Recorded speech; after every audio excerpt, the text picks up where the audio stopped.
حضرت عائشہ رضی اللہ تعالی عنہا فرماتی ہیں کہ آپ صلی اللہ علیہ وسلم اپنا سر مبارک میری طرف کر دیتے۔ اس وقت آپ اعتکاف میں بیٹھے ہوئے ہوتے اور میں حیض کی حالت میں ہونے کے باوجود آپ کا سر مبارک دھو دیتی۔ صحیح بخاری حدیث نمبر 301۔ حضرت عائشہ رضی اللہ تعالی عنہا نے فرمایا، ہم ازواج میں سے کوئی جب حائضہ ہوتی اس حالت میں رسول اللہ صلی اللہ علیہ وسلم اگر مباشرت کا ارادہ کرتے آپ ازار باندھنے کا حکم دے دیتے باوجود حیض کی زیادتی کے، پھر بدن سے بدن ملاتے۔ آپ نے کہا، تم میں ایسا کون ہے جو نبی کریم صلی اللہ علیہ وسلم کی طرح اپنی شہوت پر قابو رکھتا ہو؟ صحیح بخاری حدیث نمبر 302۔ نبی کریم صلی اللہ علیہ وسلم اپنی بیویوں میں سے کسی سے مباشرت کرنا چاہتے اور وہ حائضہ ہوتی تو آپ کے حکم سے وہ پہلے ازار باندھ لیتیں۔ صحیح بخاری حدیث نمبر 303۔ رسول کریم صلی اللہ علیہ وسلم عید الاضحیٰ یا عید الفطر میں عیدگاہ تشریف لے گئے۔ وہاں آپ عورتوں کے پاس سے گزرے اور فرمایا، اے عورتوں کی جماعت، صدقہ کرو، کیونکہ میں نے جہنم میں زیادہ تم ہی کو دیکھا ہے۔ انہوں نے کہا، یا رسول اللہ صلی اللہ علیہ وسلم، ایسا کیوں؟ آپ نے فرمایا کہ تم لعن طعن بہت کرتی ہو اور شوہر کی ناشکری کرتی ہو، باوجود عقل اور دین میں ناقص ہونے کے میں نے تم سے زیادہ کسی کو بھی ایک عقل مند اور تجربہ کار آدمی کو دیوانہ بنا دینے والا نہیں دیکھا۔ عورتوں نے عرض کی کہ ہمارے دین اور ہماری عقل میں نقصان کیا ہے یا رسول اللہ؟ آپ نے فرمایا، کیا عورت کی گواہی مرد کی گواہی سے نصف نہیں ہے؟ انہوں نے کہا، جی ہے۔ آپ نے فرمایا، بس یہی اس کی عقل کا نقصان ہے۔ پھر آپ نے پوچھا، کیا ایسا نہیں ہے کہ جب عورت حائضہ ہو تو نہ نماز پڑھ سکتی ہے نہ روزہ رکھ سکتی ہے؟ عورتوں نے کہا، ایسا ہی ہے۔ آپ نے فرمایا کہ یہی اس کے دین کا نقصان ہے۔ صحیح بخاری حدیث نمبر 304۔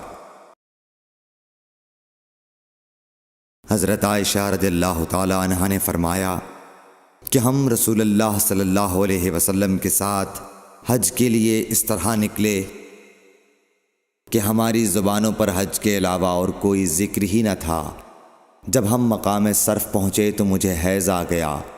اس غم سے میں رو رہی تھی کہ نبی صلی اللہ علیہ وسلم تشریف لائے۔ آپ نے پوچھا، کیوں رو رہی ہو؟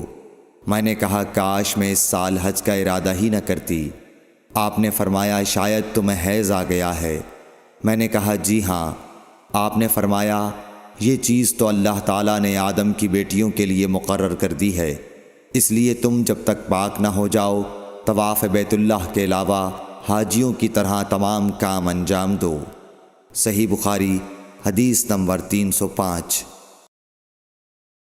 فاطمہ ابی حبیش کی بیٹی نے رسول کریم صلی اللہ علیہ وسلم سے کہا کہ یا رسول اللہ صلی اللہ علیہ وسلم، میں تو پاک ہی نہیں ہوتی، تو کیا میں نماز بالکل چھوڑ دوں؟ حضور صلی اللہ علیہ وسلم نے فرمایا کہ یہ رگ کا خون ہے، حیض نہیں، اس لیے جب حیض کے دن جن میں کبھی پہلے تمہیں عادتاً حیض آیا کرتا تھا آئیں تو نماز چھوڑ دے، اور جب اندازے کے مطابق وہ دن گزر جائیں تو خون دھو ڈال اور نماز پڑھ۔ صحیح بخاری حدیث نمبر 306۔ ایک عورت نے رسول کریم صلی اللہ علیہ وسلم سے سوال کیا۔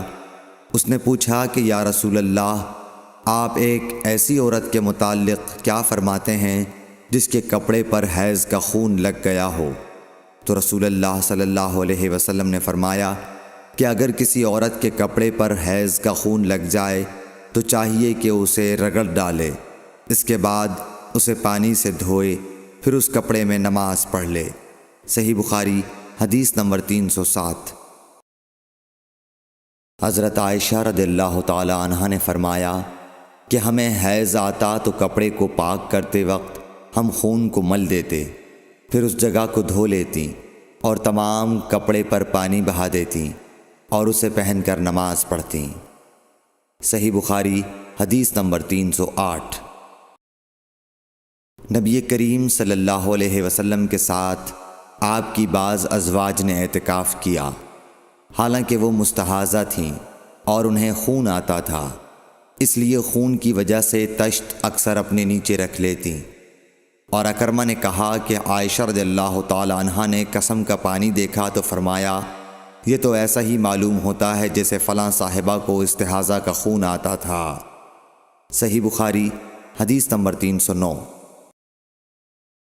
حضرت عائشہ رضی اللہ تعالی عنہا نے فرمایا کہ رسول اللہ صلی اللہ علیہ وسلم کے ساتھ آپ کی ازواج میں سے ایک نے اعتکاف کیا، وہ خون اور زردی نکلتے دیکھتیں، تشت ان کے نیچے ہوتا اور نماز ادا کرتی تھیں۔ صحیح بخاری حدیث نمبر 310۔ حضرت عائشہ رضی اللہ تعالی عنہا نے فرمایا کہ بعض امہات المومنین نے اعتکاف کیا حالانکہ وہ مستحاضہ تھیں۔ صحیح بخاری حدیث نمبر 311۔ عبداللہ بن ابی نجیح نے مجاہد سے کہا کہ حضرت عائشہ رضی اللہ تعالی عنہا نے فرمایا کہ ہمارے پاس صرف ایک کپڑا ہوتا تھا جسے ہم حیض کے وقت پہنتی تھیں، جب اس میں خون لگ جاتا تو اس پر تھوک ڈال لیتیں اور پھر اسے ناخنوں سے مسل دیتیں۔ صحیح بخاری حدیث نمبر 312۔ ہم سے عبداللہ بن عبد الوہاب نے بیان کیا، انہوں نے کہا ہم سے حماد بن زیب نے ایوب سختیانی سے، انہوں نے حفصہ سے، وہ ام عطیہ سے، آپ نے فرمایا کہ ہمیں کسی میت پر 3 دن سے زیادہ سوگ کرنے سے منع کیا جاتا تھا، لیکن شوہر کی موت پر 4 مہینے 10 دن کے سوگ کا حکم تھا۔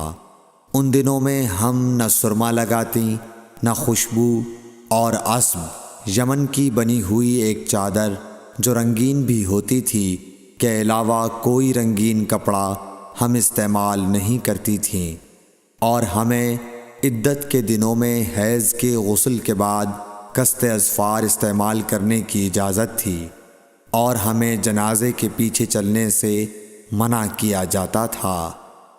اس حدیث کو ہشام بن حسان نے حفصہ سے، انہوں نے ام عطیہ سے، انہوں نے نبی کریم صلی اللہ علیہ وسلم سے روایت کیا ہے۔ صحیح بخاری حدیث نمبر 313۔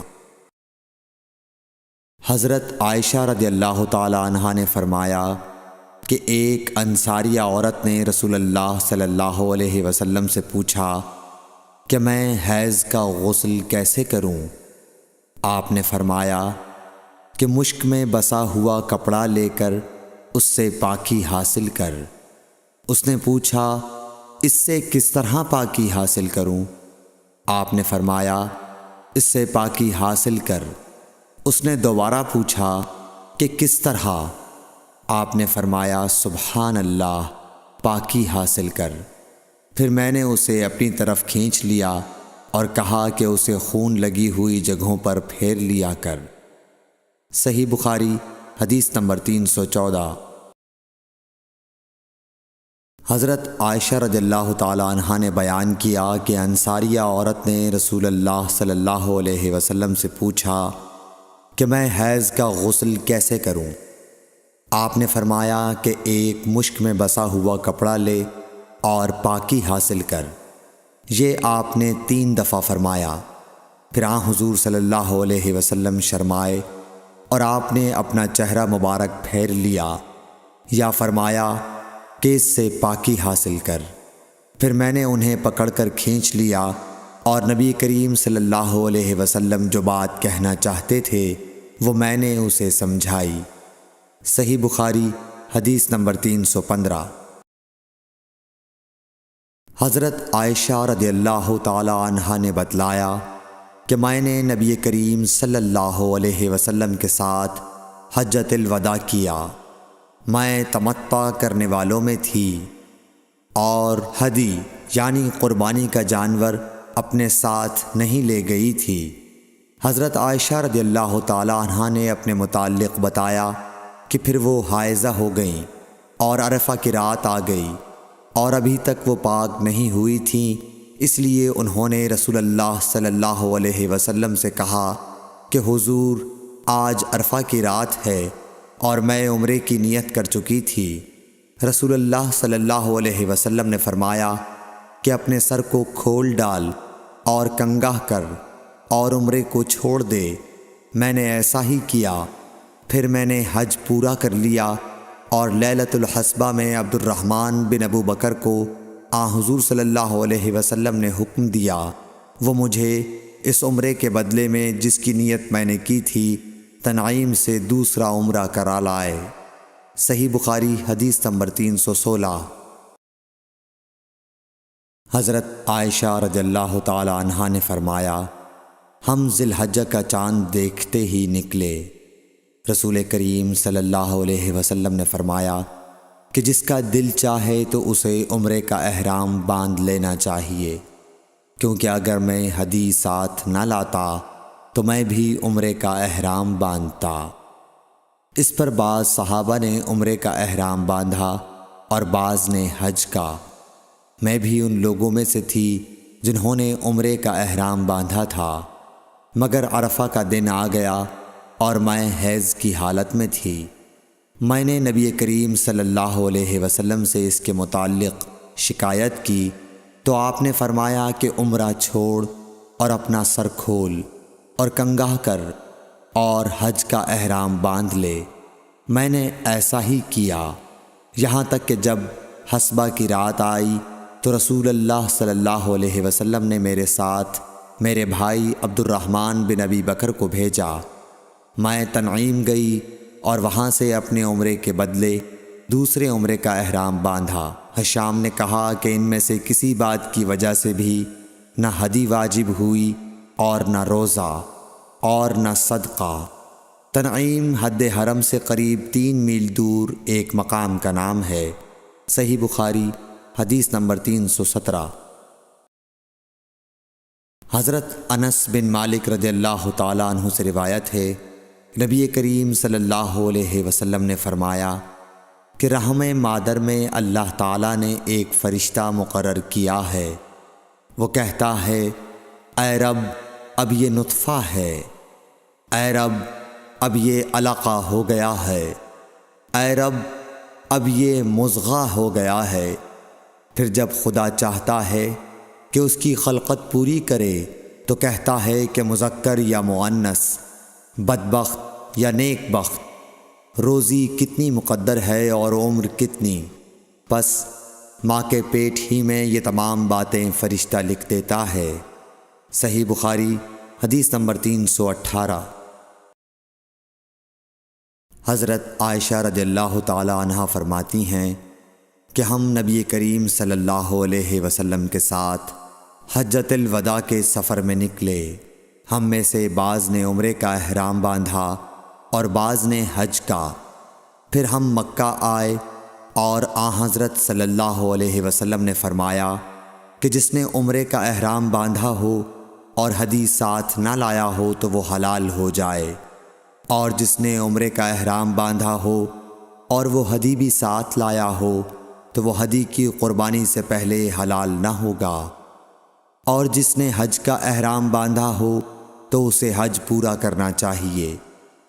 عائشہ نے کہا کہ میں حائضہ ہو گئی اور عرفہ کا دن آ گیا، میں نے صرف عمرے کا احرام باندھا تھا، مجھے نبی کریم صلی اللہ علیہ وسلم نے حکم دیا کہ میں اپنا سر کھول لوں، کنگھا کر لوں اور حج کا احرام باندھ لوں اور عمرہ چھوڑ دوں۔ میں نے ایسا ہی کیا اور اپنا حج پورا کر لیا۔ پھر میرے ساتھ حضرت صلی اللہ علیہ وسلم نے عبد الرحمن بن ابی بکر کو بھیجا اور مجھ سے فرمایا کہ میں اپنے چھوٹے ہوئے عمرے کے عوض تنعیم سے دوسرا عمرہ کر لوں۔ صحیح بخاری حدیث نمبر 319۔ عبداللہ بن محمد مسندی نے بیان کیا، کہا ہم سے سفیان بن عینیہ نے، حشام بن عروہ سے، وہ اپنے باپ سے، وہ حضرت عائشہ رضی اللہ تعالی عنہا سے کہ فاطمہ بنت ابی حبیش کو استحاضہ کا خون آیا کرتا تھا، تو انہوں نے نبی کریم صلی اللہ علیہ وسلم سے اس کے متعلق پوچھا۔ آپ نے فرمایا کہ یہ رگ کا خون ہے اور حیض نہیں ہے، اس لیے جب حیض کے دن آئیں تو نماز چھوڑ دیا کر، اور جب حیض کے دن گزر جائیں تو غسل کر کے نماز پڑھ لیا کر۔ صحیح بخاری حدیث نمبر 320۔ معاذہ بنت عبداللہ نے کہا کہ ایک عورت نے عائشہ رضی اللہ تعالی عنہا سے پوچھا کہ جس زمانے میں ہم پاک رہتے ہیں حیض سے، کیا ہمارے لیے اسی زمانے کی نماز کافی ہے؟ اس پر عائشہ رضی اللہ تعالی عنہا نے فرمایا کہ کیا تم حروریہ ہو؟ ہم نبی کریم صلی اللہ علیہ وسلم کے زمانے میں حائضہ ہوتی تھیں اور آپ ہمیں نماز کا حکم نہیں دیتے تھے، یا حضرت عائشہ رضی اللہ تعالی عنہا نے یہ فرمایا کہ ہم نماز نہیں پڑھتی تھیں۔ صحیح بخاری حدیث نمبر 321۔ زینب بنت ابی سلمہ سے روایت ہے، انہوں نے بیان کیا کہ ام سلمہ رضی اللہ عنہا نے فرمایا کہ میں نبی کریم صلی اللہ علیہ وسلم کے ساتھ چادر میں لیٹی ہوئی تھی کہ مجھے حیض آ گیا، اس لیے میں چپکے سے نکل آئی اور اپنے حیض کے کپڑے پہن لیے۔ رسول کریم صلی اللہ علیہ وسلم نے فرمایا، کیا تمہیں حیض آ گیا ہے؟ میں نے کہا جی ہاں۔ پھر مجھے آپ نے بلا لیا اور اپنے ساتھ چادر میں داخل کر لیا۔ زینب نے کہا کہ مجھ سے ام سلمہ نے بیان کیا کہ نبی کریم صلی اللہ علیہ وسلم روزے سے ہوتے اور اسی حالت میں ان کا بوسہ لیتے، اور میں نے اور نبی کریم صلی اللہ علیہ وسلم نے ایک ہی برتن میں جنابت کا غسل کیا۔ صحیح بخاری حدیث نمبر 322۔ زینب بنت ابی سلمہ سے روایت ہے کہ ام سلمہ نے بتلایا کہ میں نبی کریم صلی اللہ علیہ وسلم کے ساتھ ایک چادر میں لیٹی ہوئی تھی کہ مجھے حیض آ گیا۔ میں چپکے سے چلی گئی اور حیض کے کپڑے بدل لیے۔ آپ نے پوچھا، کیا تجھ کو حیض آ گیا ہے؟ میں نے کہا جی ہاں۔ پھر مجھے آپ نے بلا لیا اور میں آپ کے ساتھ چادر میں لیٹ گئی۔ صحیح بخاری حدیث نمبر 323۔ حفصہ بنت سیرین نے فرمایا کہ ہم اپنی کنواری جوان بچیوں کو عیدگاہ جانے سے روکتی تھیں۔ پھر ایک عورت آئی اور بنی خلف کے محل میں اتری، اور انہوں نے اپنی بہن ام عطیہ کے حوالے سے بیان کیا، جن کے شوہر نبی اکرم صلی اللہ علیہ وسلم کے ساتھ 12 لڑائیوں میں شریک ہوئے تھے، اور خود ان کی اپنی بہن اپنے شوہر کے ساتھ 6 جنگوں میں گئی تھیں۔ انہوں نے بیان کیا کہ ہم زخمیوں کی مرہم پٹی کیا کرتی تھیں اور مریضوں کی خبرگیری بھی کرتی تھیں۔ میری بہن نے ایک مرتبہ نبی اکرم صلی اللہ علیہ وسلم سے پوچھا کہ اگر ہم میں سے کسی کے پاس چادر نہ ہو تو کیا اس کے لیے اس میں کوئی حرج ہے کہ وہ نماز عید کے لیے باہر نہ نکلے؟ آپ نے فرمایا، اس کی ساتھی عورت کو چاہیے کہ اپنی چادر کا کچھ حصہ اسے بھی اوڑھا دے، پھر وہ خیر کے مواقع پر اور مسلمانوں کی دعاؤں میں شریک ہوں، یعنی عیدگاہ جائیں۔ پھر جب ام عطیہ آئیں تو میں نے ان سے بھی یہی سوال کیا۔ انہوں نے فرمایا، میرا باپ آپ پر فدا ہو، ہاں آپ نے یہ فرمایا تھا۔ اور ام عطیہ جب بھی حضرت صلی اللہ علیہ وسلم کا ذکر کرتیں تو یہ ضرور فرماتیں کہ میرا باپ آپ پر فدا ہو۔ انہوں نے کہا، میں نے آپ کو یہ کہتے ہوئے سنا کہ جوان لڑکیاں، پردے والیاں اور حائضہ عورتیں بھی باہر نکلیں اور مواقع خیر میں اور مسلمانوں کی دعاؤں میں شریک ہوں، اور حائضہ عورت جائے نماز سے دور رہے۔ حفصہ کہتی ہیں، میں نے پوچھا، کیا حائضہ بھی؟ انہوں نے فرمایا، کیا وہ عرفات میں فلاں جگہ نہیں جاتی؟ یعنی جب وہ ان جملہ مقدس مقامات میں جاتی ہیں تو پھر عیدگاہ میں کیوں نہ جائیں؟ صحیح بخاری حدیث نمبر 324۔ حشام بن عروہ نے کہا کہ مجھے میرے والد نے حضرت عائشہ رضی اللہ تعالیٰ عنہا کے واسطے سے خبر دی کہ فاطمہ بنت ابی حبیش رضی اللہ عنہا نے نبی صلی اللہ علیہ وسلم سے پوچھا کہ مجھے استحاضہ کا خون آتا ہے اور میں پاک نہیں ہو پاتی، تو کیا میں نماز چھوڑ دیا کروں؟ آپ صلی اللہ علیہ وسلم نے فرمایا، نہیں، یہ تو ایک رگ کا خون ہے، ہاں اتنے دنوں میں نماز ضرور چھوڑ دیا کرو کہ جن میں اس بیماری سے پہلے تمہیں حیض آیا کرتا تھا، پھر غسل کر کے نماز پڑھا کر۔ صحیح بخاری حدیث نمبر 325۔ محمد بن سیرین نے بیان کیا، وہ ام عطیہ سے آپ نے فرمایا کہ ہم زرد اور مٹیالے رنگ کو کوئی اہمیت نہیں دیتی تھیں۔ صحیح بخاری حدیث نمبر 326۔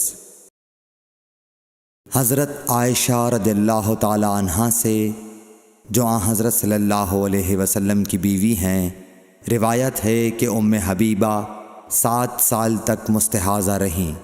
انہوں نے نبی کریم صلی اللہ علیہ وسلم سے اس کے بارے میں پوچھا تو آپ صلی اللہ علیہ وسلم نے انہیں غسل کرنے کا حکم دیا اور فرمایا کہ یہ رگ کی وجہ سے بیماری ہے، پس ام حبیبہ ہر نماز کے لیے غسل کرتی تھیں۔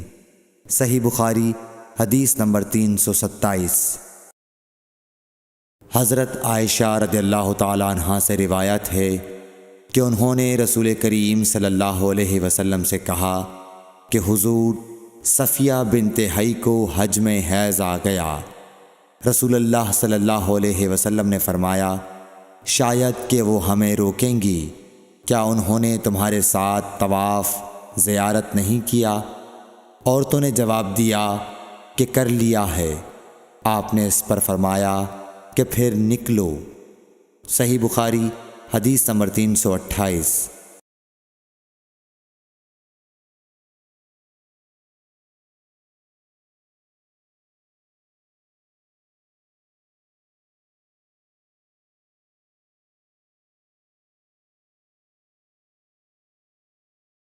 حضرت عائشہ رضی اللہ تعالی عنہا فرماتی ہیں کہ نبی کریم صلی اللہ علیہ وسلم نے فرمایا کہ جب حیض کا زمانہ آئے تو نماز چھوڑ دے، اور جب یہ زمانہ گزر جائے تو خون کو دھو اور نماز پڑھ۔ صحیح بخاری حدیث نمبر 331۔ سمرہ بنت جندب سے روایت ہے کہ ایک عورت ام کعب زچگی میں مر گئی تو حضور صلی اللہ علیہ وسلم نے ان کی نماز جنازہ پڑھی۔ اس وقت آپ ان کے جسم کے وسط میں کھڑے ہوئے۔ صحیح بخاری حدیث نمبر 332۔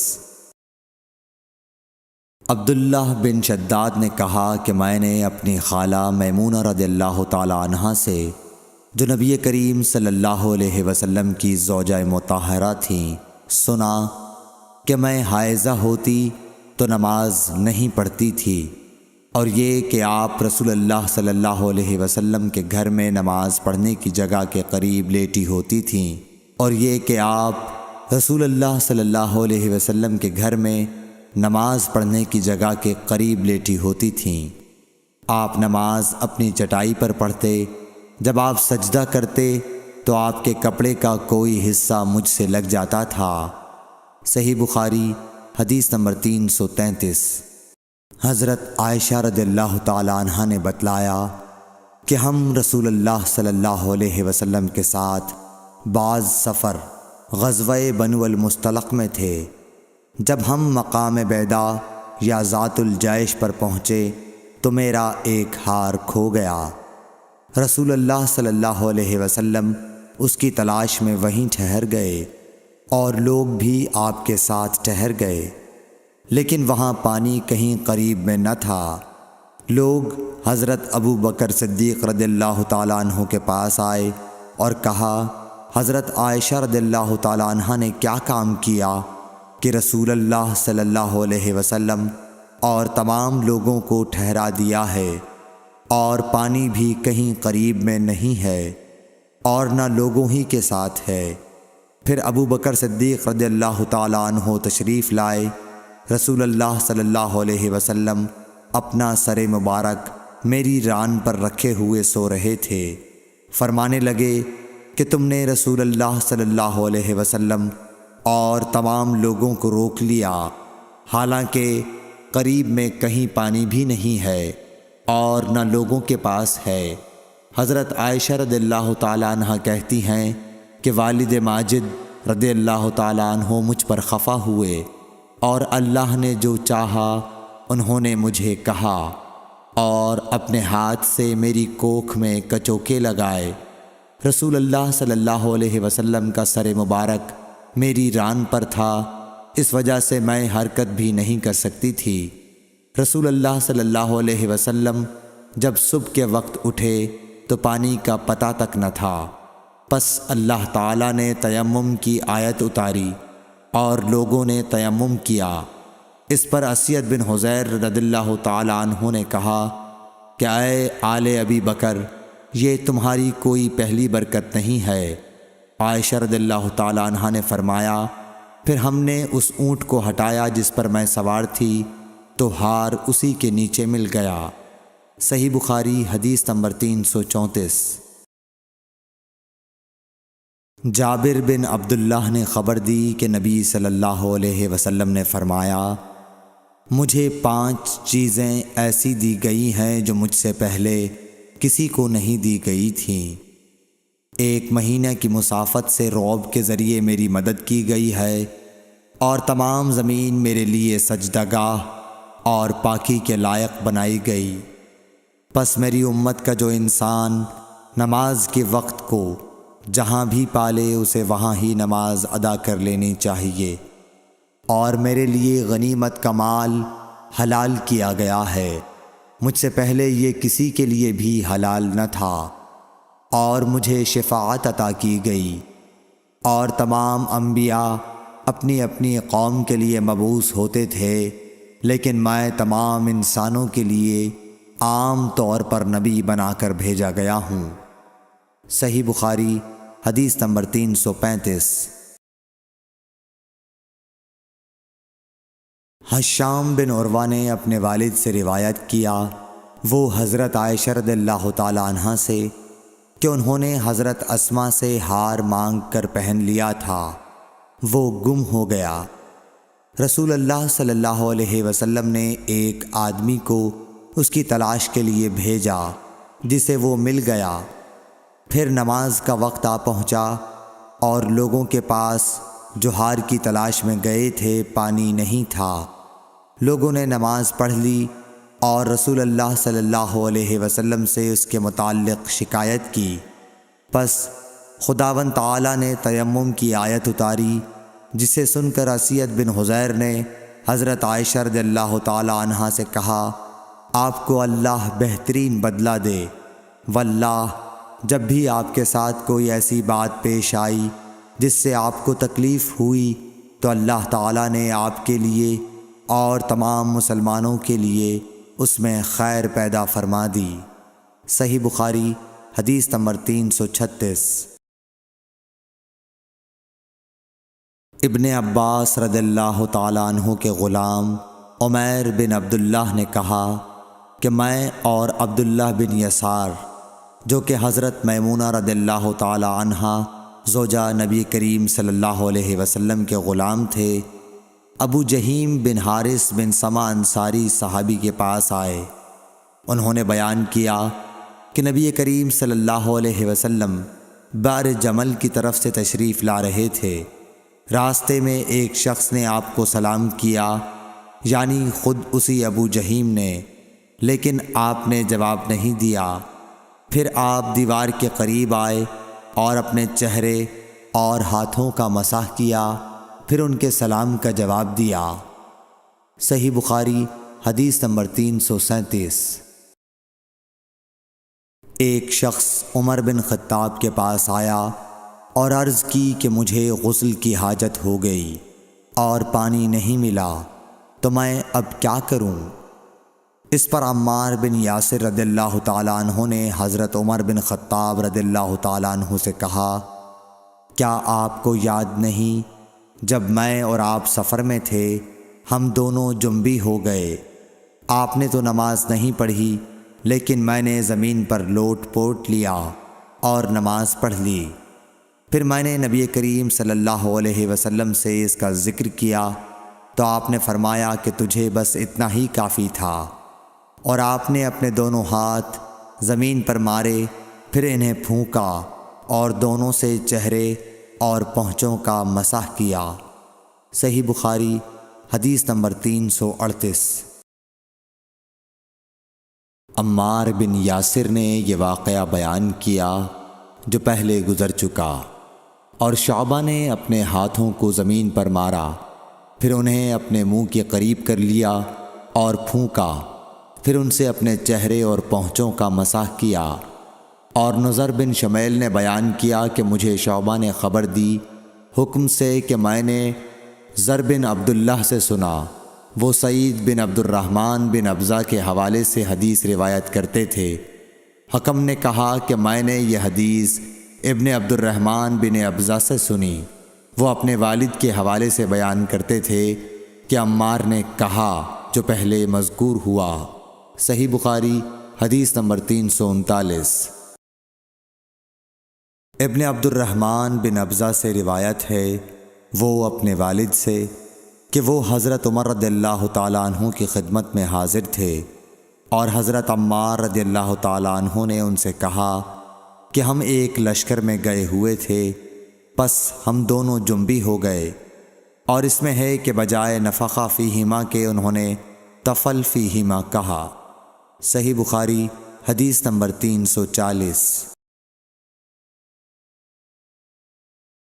حضرت عمار رضی اللہ تعالیٰ عنہ نے عمر رضی اللہ تعالیٰ عنہ سے کہا کہ میں تو زمین میں لوٹ پوٹ ہو گیا، پھر نبی صلی اللہ علیہ وسلم کی خدمت میں حاضر ہوا تو آپ نے فرمایا کہ تیرے لیے صرف چہرے اور پونچھوں پر مسح کرنا کافی تھا، زمین پر لیٹنے کی ضرورت نہ تھی۔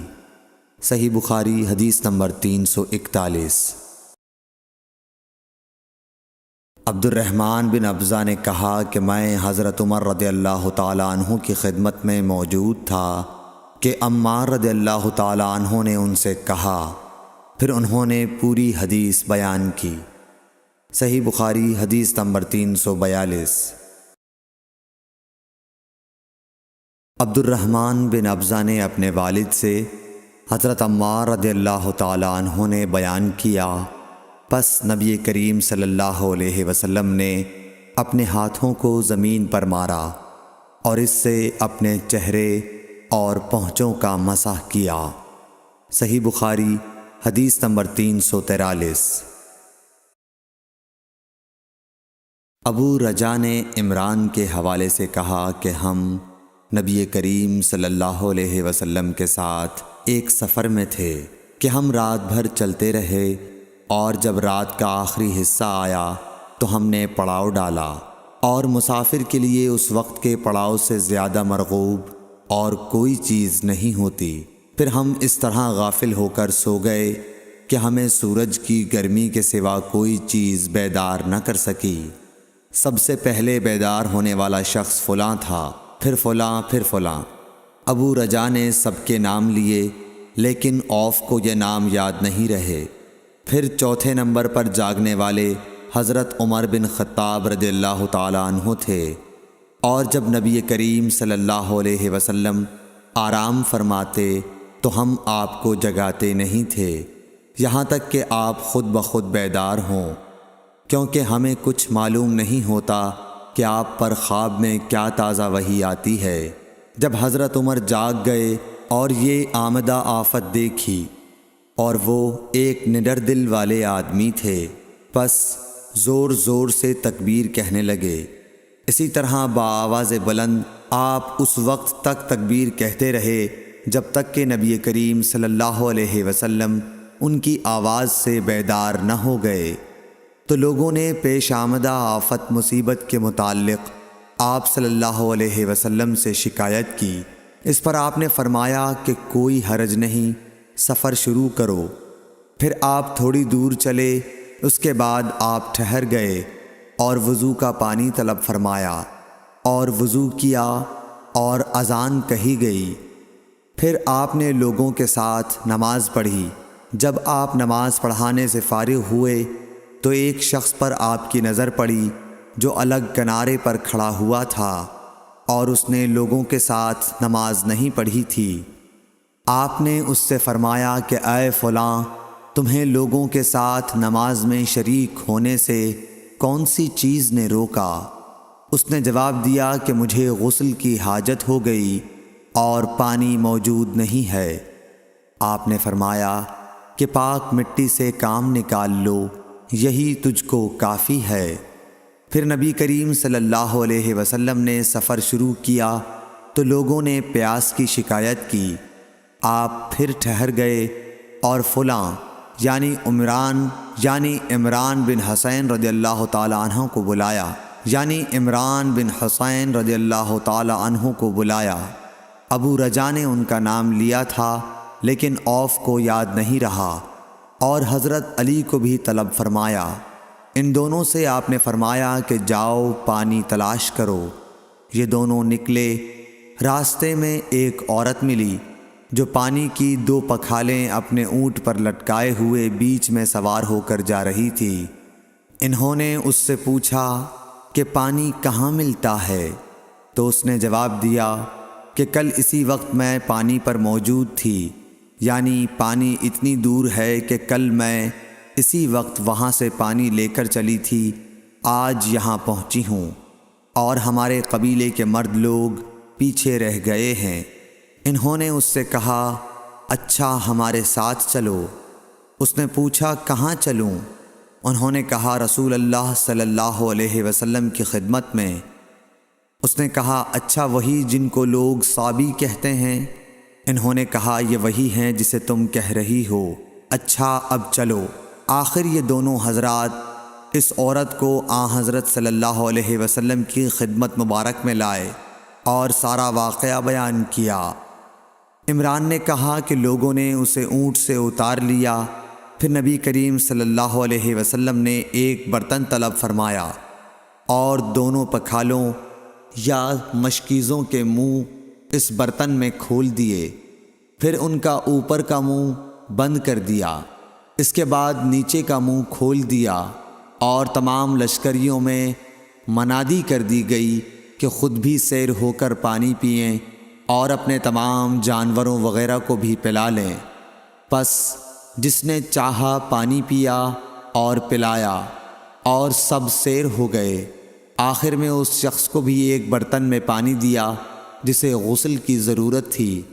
آپ نے فرمایا لے جا اور غسل کر لے۔ وہ عورت کھڑی دیکھ رہی تھی کہ اس کے پانی سے کیا کیا کام لیے جا رہے ہیں، اور خدا کی قسم جب پانی لیا جانا ان سے بند ہوا تو ہم دیکھ رہے تھے کہ اب مشکیزوں میں پانی پہلے سے بھی زیادہ موجود تھا۔ پھر نبی کریم صلی اللہ علیہ وسلم نے فرمایا کہ کچھ اس کے لیے کھانے کی چیز جمع کرو۔ لوگوں نے اس کے لیے عمدہ قسم کی کھجور، اجوا، آٹا اور ستو اکٹھا کیا، یہاں تک کہ بہت سارا کھانا اس کے لیے جمع ہو گیا، تو اسے لوگوں نے ایک کپڑے میں رکھا اور عورت کو اونٹ پر سوار کر کے اس کے سامنے وہ کپڑا رکھ دیا۔ رسول اللہ صلی اللہ علیہ وسلم نے اس سے فرمایا کہ تمہیں معلوم ہے کہ ہم نے تمہارے پانی میں کوئی کمی نہیں کی ہے، لیکن اللہ تعالیٰ نے ہمیں سیراب کر دیا۔ پھر وہ اپنے گھر آئی، دیر کافی ہو چکی تھی، اس لیے گھر والوں نے پوچھا کہ اے فلانی کیوں اتنی دیر ہوئی؟ اس نے کہا ایک عجیب بات ہوئی، وہ یہ کہ مجھے 2 آدمی ملے اور وہ مجھے اس شخص کے پاس لے گئے جسے لوگ صابی کہتے ہیں۔ وہاں اس طرح کا واقعہ پیش آیا، خدا کی قسم وہ تو اس کے اور اس کے درمیان سب سے بڑا جادوگر ہے۔ اور اس نے بیچ کی انگلی اور شہادت کی انگلی آسمان کی طرف اٹھا کر اشارہ کیا، اس کی مراد آسمان اور زمین سے تھی یا پھر وہ واقعی اللہ کا رسول ہے۔ اس کے بعد مسلمان اس قبیلے کے دور و نزدیک کے مشرکین پر حملے کیا کرتے تھے، لیکن اس گھرانے کو جس سے اس عورت کا تعلق تھا کوئی نقصان نہیں پہنچاتے تھے۔ یہ اچھا برتاؤ دیکھ کر ایک دن اس عورت نے اپنی قوم سے کہا کہ میرا خیال ہے کہ یہ لوگ تمہیں جان بوجھ کر چھوڑ دیتے ہیں، تو کیا تمہیں اسلام کی طرف کچھ رغبت ہے؟ قوم نے عورت کی بات مان لی اور اسلام لے آئی۔ حضرت ابو عبداللہ امام بخاری رحمۃ اللہ علیہ نے فرمایا کہ صبا کے معنی ہیں اپنا دین چھوڑ کر دوسرے کے دین میں چلا گیا، اور ابو العالیہ نے کہا ہے کہ صائبین اہل کتاب کا ایک فرقہ ہے جو زبور پڑھتے ہیں، اور سورہ یوسف میں جو عصب کا لفظ ہے وہاں بھی اس کے معنی عمل کے ہیں۔ صحیح بخاری حدیث نمبر 344۔ ابو موسیٰ نے عبداللہ بن مسعود سے کہا کہ اگر غسل کی حاجت ہو اور پانی نہ ملے تو کیا نماز نہ پڑھی جائے؟ عبداللہ نے فرمایا ہاں، اگر مجھے 1 مہینے تک بھی پانی نہ ملے گا تو میں نماز نہ پڑھوں گا۔ اگر اس میں لوگوں کو اجازت دے دی جائے تو سردی معلوم کر کے بھی لوگ تیمم سے نماز پڑھ لیں گے۔ ابو موسیٰ کہتے ہیں کہ میں نے کہا کہ پھر حضرت عمر رضی اللہ تعالیٰ عنہ کے سامنے حضرت عمار رضی اللہ تعالیٰ عنہ کے قول کا کیا جواب ہوگا؟ بولے کہ مجھے تو نہیں معلوم ہے کہ عمر رضی اللہ تعالیٰ عنہ عمار رضی اللہ تعالیٰ عنہ کی بات سے مطمئن ہو گئے تھے۔ صحیح بخاری حدیث نمبر 345۔ ابو موسیٰ نے پوچھا کہ ابو عبد الرحمن، آپ کا کیا خیال ہے کہ اگر کسی کو غسل کی حاجت ہو اور پانی نہ ملے تو وہ کیا کرے؟ عبداللہ نے فرمایا کہ اسے نماز نہ پڑھنی چاہیے جب تک اسے پانی نہ مل جائے۔ ابو موسیٰ نے کہا کہ پھر عمار کی اس روایت کا کیا ہوگا جبکہ نبی کریم صلی اللہ علیہ وسلم نے ان سے کہا تھا کہ تمہیں صرف ہاتھ اور منہ کا تیمم کافی تھا۔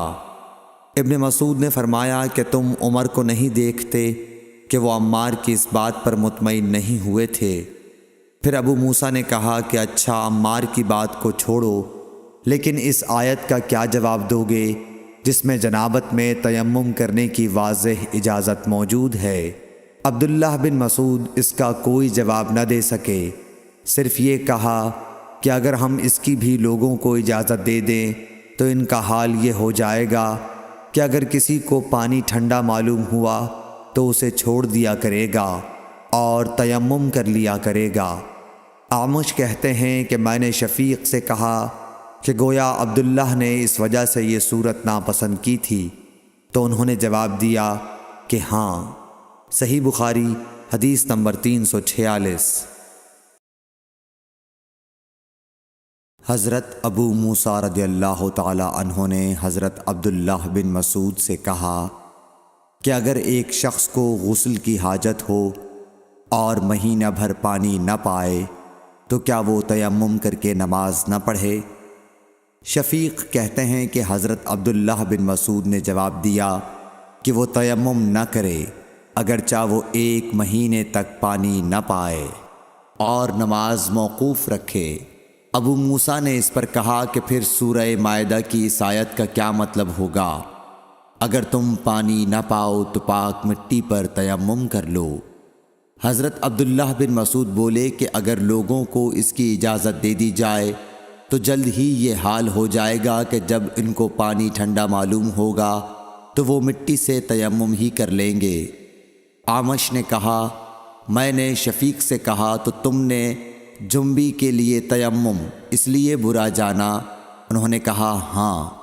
پھر حضرت ابو موسیٰ اشعری رضی اللہ تعالیٰ عنہ نے فرمایا کہ کیا آپ کو حضرت عمار کا حضرت عمر بن خطاب رضی اللہ تعالیٰ عنہ کے سامنے یہ قول معلوم نہیں کہ مجھے رسول اللہ صلی اللہ علیہ وسلم نے کسی کام کے لیے بھیجا تھا، سفر میں مجھے غسل کی ضرورت ہو گئی لیکن پانی نہیں ملا، اس لیے میں مٹی میں جانور کی طرح لوٹ پوٹ لیا۔ پھر میں نے رسول اللہ صلی اللہ علیہ وسلم سے اس کا ذکر کیا تو آپ نے فرمایا کہ تمہارے لیے صرف اتنا کرنا کافی تھا، اور آپ نے اپنے ہاتھوں کو زمین پر ایک مرتبہ مارا، پھر ان کو جھاڑ کر بائیں ہاتھ سے داہنے کی پشت کو مل لیا، یا بائیں ہاتھ کا داہنے ہاتھ سے مسح کیا، پھر دونوں ہاتھوں سے چہرے کا مسح کیا۔ عبداللہ نے اس کا جواب دیا کہ آپ عمر کو نہیں دیکھتے کہ انہوں نے عمار کی بات پر قناعت نہیں کی تھی؟ اور یعلی بن عبید نے اعمش کے واسطے سے شفیق سے روایت میں یہ زیادتی کی ہے کہ انہوں نے کہا کہ میں عبداللہ اور ابو موسیٰ کی خدمت میں تھا، اور ابو موسیٰ نے فرمایا تھا کہ آپ نے عمر سے عمار کا یہ قول نہیں سنا کہ رسول اللہ صلی اللہ علیہ وسلم نے مجھے اور آپ کو بھیجا، پس مجھے غسل کی حاجت ہو گئی اور میں مٹی میں لوٹ پوٹ لیا۔ پھر میں رات رسول اللہ صلی اللہ علیہ وسلم کی خدمت میں حاضر ہوا اور آپ سے صورتحال کے متعلق ذکر کیا تو آپ نے فرمایا کہ تمہیں صرف اتنا ہی کافی تھا، اور آپ نے چہرے اور ہتھیلیوں کا ایک ہی مرتبہ مسح کیا۔ صحیح بخاری حدیث نمبر 347۔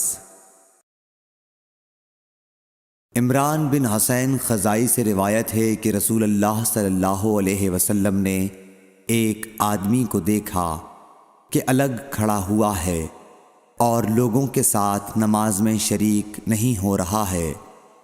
آپ نے فرمایا کہ اے فلاں، تمہیں لوگوں کے ساتھ نماز پڑھنے سے کس چیز نے روک دیا؟ اس نے عرض کی، یا رسول اللہ، مجھے غسل کی ضرورت ہو گئی اور پانی نہیں ہے۔ آپ نے فرمایا، پھر تم کو پاک مٹی سے تیمم کرنا ضروری تھا، پس وہ تمہارے لیے کافی ہوتا۔ صحیح بخاری حدیث نمبر 348۔ ابو ذر غفاری رضی اللہ تعالی عنہ یہ حدیث بیان کرتے تھے کہ حضرت صلی اللہ علیہ وسلم نے فرمایا کہ میرے گھر کی چھت کھول دی گئی، اس وقت میں مکے میں تھا۔ پھر جبرائیل علیہ السلام اترے اور انہوں نے میرا سینہ چاک کیا، پھر اسے زمزم کے پانی سے دھویا، پھر ایک سونے کا طشت لائے جو حکمت اور ایمان سے بھرا ہوا تھا، اس کو میرے سینے میں رکھ دیا، پھر سینے کو جوڑ دیا، پھر میرا ہاتھ پکڑا اور مجھے آسمان کی طرف لے کر چلے۔ جب میں پہلے آسمان پر پہنچا تو جبرائیل علیہ السلام نے آسمان کے داروغہ سے کہا، کھولو۔ اس نے پوچھا، آپ کون ہیں؟ جواب دیا کہ جبرائیل۔ پھر انہوں نے پوچھا، کیا آپ کے ساتھ کوئی اور بھی ہے؟ جواب دیا، ہاں، میرے ساتھ محمد صلی اللہ علیہ وسلم ہے۔ انہوں نے پوچھا کہ کیا ان کے بلانے کے لیے آپ کو بھیجا گیا تھا؟ کہا، جی ہاں۔ پھر جب انہوں نے دروازہ کھولا تو ہم پہلے آسمان پر چڑھ گئے۔ وہاں ہم نے ایک شخص کو بیٹھے ہوئے دیکھا، ان کے داہنی طرف کچھ لوگوں کے جھنڈ تھے اور کچھ جھنڈ بائیں طرف تھے۔ جب وہ اپنی داہنی طرف دیکھتے تو مسکراتے، اور جب بائیں طرف نظر کرتے تو روتے۔ انہوں نے مجھے دیکھ کر فرمایا، آؤ، اچھے آئے ہو، صالح نبی اور صالح بیٹے۔ میں نے جبرائیل علیہ السلام سے پوچھا، یہ کون ہیں؟ انہوں نے کہا کہ یہ آدم علیہ السلام ہیں، اور ان کے دائیں بائیں جو جھنڈ ہیں یہ ان کے بیٹوں کی روحیں ہیں۔ جو جھنڈ دائیں طرف ہیں وہ جنتی ہیں، اور بائیں طرف کے جھنڈ دوزخی روحیں ہیں۔ اس لیے جب وہ اپنے دائیں طرف دیکھتے ہیں تو خوشی سے مسکراتے ہیں، اور جب بائیں طرف دیکھتے ہیں تو رنج سے روتے ہیں۔ پھر جبرائیل مجھے لے کر دوسرے آسمان تک پہنچے اور اس کے داروغہ سے کہا کہ کھولو۔ اس آسمان کے داروغہ نے بھی پہلے داروغہ کی طرح پوچھا، پھر کھول دیا۔ حضرت انس رضی اللہ تعالی عنہ نے کہا کہ ابو ذر نے ذکر کیا کہ آپ صلی اللہ علیہ وسلم یعنی نبی صلی اللہ علیہ وسلم نے آسمان پر آدم، ادریس، موسیٰ، عیسیٰ اور ابراہیم علیہ السلام کو موجود پایا، اور ابو ذر نے ہر ایک کا ٹھکانہ نہیں بیان کیا، البتہ اتنا بیان کیا کہ حضور صلی اللہ علیہ وسلم نے حضرت آدم کو پہلے آسمان پر پایا اور حضرت ابراہیم کو چھٹے آسمان پر۔ انس نے بیان کیا کہ جب جبرائیل علیہ السلام نبی کریم صلی اللہ علیہ وسلم کے ساتھ ادریس علیہ السلام پر گزرے تو انہوں نے فرمایا کہ آؤ اچھے آئے ہو، صالح نبی اور صالح بھائی۔ میں نے پوچھا یہ کون ہیں؟ جواب دیا کہ یہ ادریس علیہ السلام۔ پھر موسیٰ علیہ السلام تک پہنچا، انہوں نے فرمایا آؤ اچھے آئے ہو، صالح نبی اور صالح بھائی۔ میں نے پوچھا یہ کون ہیں؟ جبرائیل نے بتایا کہ یہ موسیٰ ہیں۔ پھر میں عیسیٰ علیہ السلام تک پہنچا، انہوں نے کہا آؤ اچھے آئے ہو، صالح نبی اور صالح بھائی۔ میں نے پوچھا یہ کون ہیں؟ جبرائیل علیہ السلام نے بتایا کہ یہ عیسیٰ ہیں۔ پھر میں ابراہیم علیہ السلام تک پہنچا، انہوں نے فرمایا آؤ اچھے آئے ہو، صالح نبی اور صالح بیٹے۔ میں نے پوچھا یہ کون ہیں؟ جبرائیل علیہ السلام نے بتایا کہ یہ حضرت ابراہیم علیہ السلام ہیں۔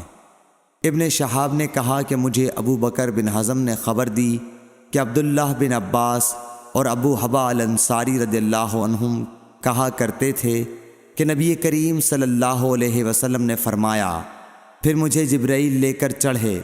اب میں اس بلند مقام تک پہنچ گیا جہاں میں نے قلم کی آواز سنی جو لکھنے والے فرشتوں کے قلموں کی آواز تھی۔